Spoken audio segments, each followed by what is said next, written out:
Para el primer examen parcial de la cátedra de diseño de proyectos de Big Data, vamos a defender la investigación de los árboles de decisión. Los integrantes somos Catherine Esmeralda Hernández Acevedo y Jonathan Fabricio Mejía Rivera. Como primer punto nos cuestionamos qué es un árbol de decisión. Este es un medio de carácter analítico a través del cual se representa de forma esquematizada las posibles alternativas disponibles, que permite la facilidad de mejores tomas de decisiones. Este proporciona una forma práctica y sencilla para que las personas comprendan las posibles opciones de optar y decidir la gama de los posibles resultados basados en una serie de problemas que presenta la compañía.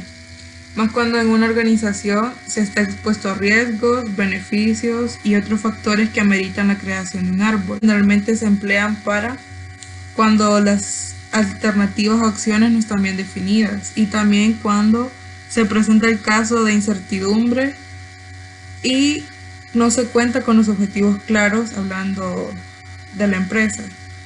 Este diagrama lo utilizan los responsables de la toma de decisiones para determinar el proceso de acción o mostrar una probabilidad estadística hablando de números, en donde la rama más lejana del árbol representa el resultado final y pues los tomadores de decisiones eventualmente sopesan cada plan de acción con los riesgos para tomar alguna decisión final. Entre los principales elementos que componen los árboles de decisión están estos tres, siendo el primero el nodo de inicio y llamándose también como nodo de decisión, que se representa con un cuadro y muestra en él la decisión que se debe tomar. El nodo de probabilidad va a depender mucho del nodo de decisión. Esta se representa con un círculo y se encarga de mostrar las posibles soluciones o probabilidades de algunos resultados. Y el nodo terminal, como su nombre lo dice, se encarga de mostrar el resultado final que arroja cada posible solución o probabilidad, y este se representa por un triángulo.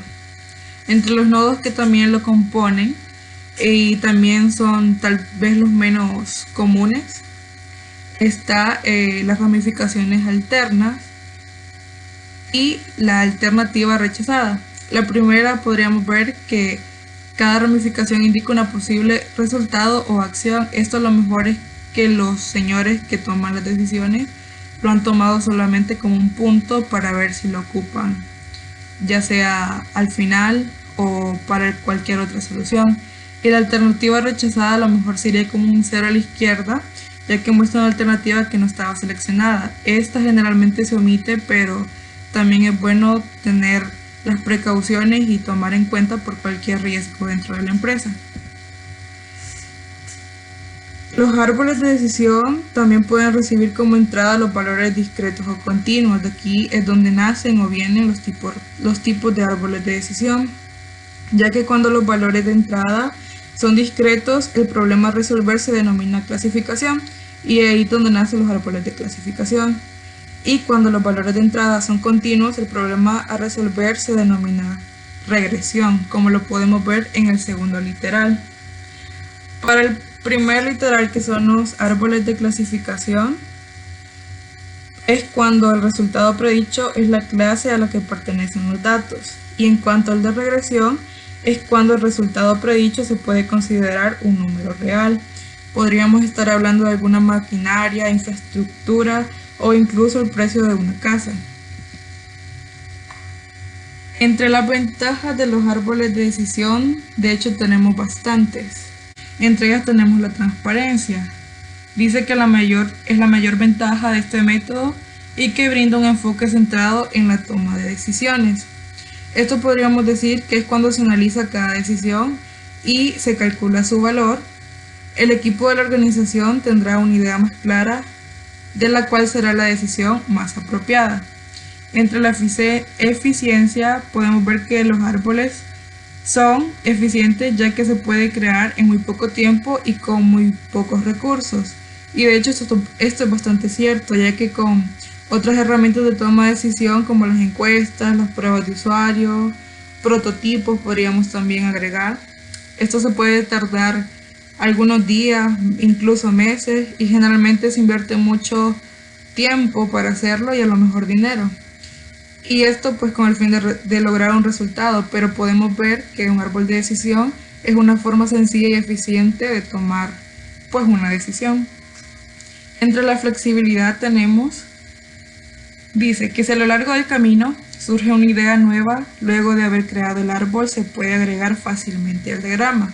Esto podría ser también tomando las debidas precauciones, lo podemos ver entre las desventajas que ya vamos a mencionar.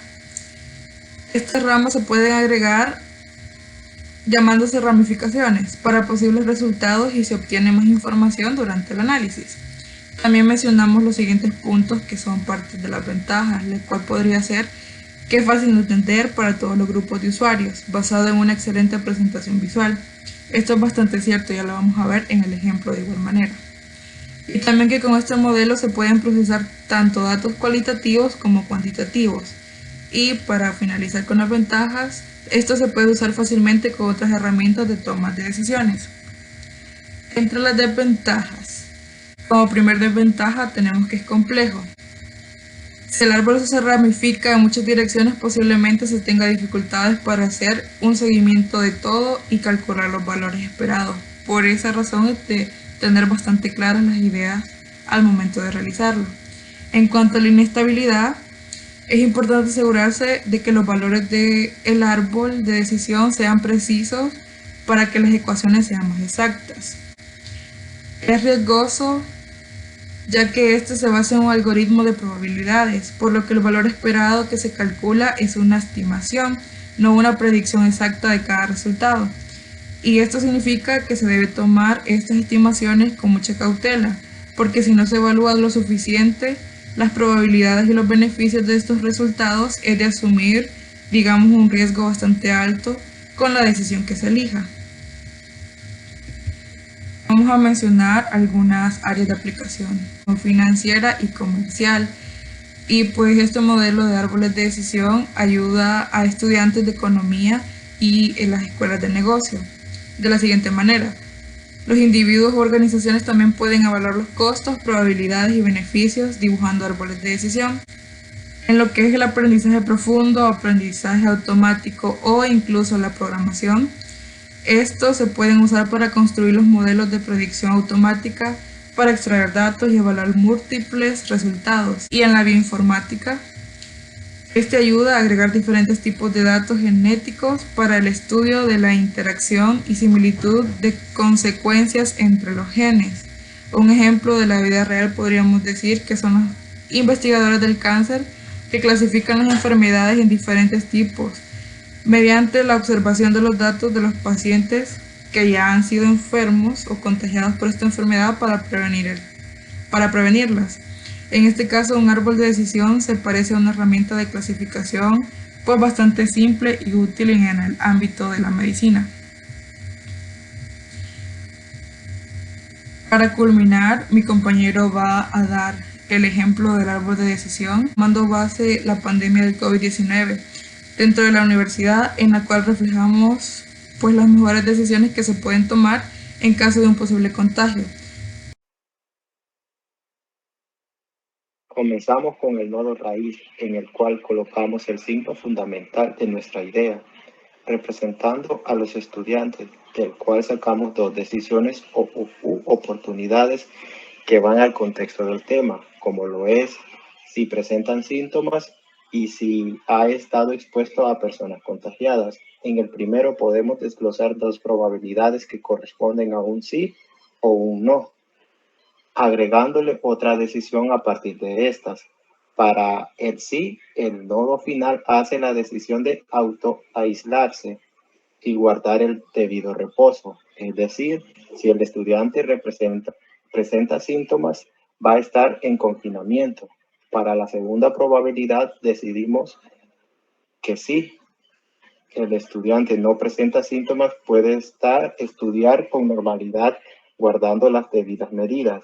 Para la segunda probabilidad tenemos dos probabilidades más dentro de esta, dando a entender por la primera, si el estudiante se ha expuesto directamente a una persona contagiada, pero sí estaba usando el equipo de protección, debe percatarse de los síntomas y mientras poder estudiar con normalidad. En cambio, si el estudiante se expuso de manera directa a una persona contagiada o no usaba protección, automáticamente debe aislarse y no presentarse a clases. Para la última probabilidad, tenemos la exposición a una persona contagiada de manera secundaria en la que relativamente es menos peligroso, concluyendo que si el estudiante sí tuvo una exposición secundaria y no presentó síntomas, que vaya a clases. Por otro lado, si el estudiante no ha tenido contacto secundario con alguien contagiado, que siga cumpliendo con las medidas de prevención y siga yendo a clases.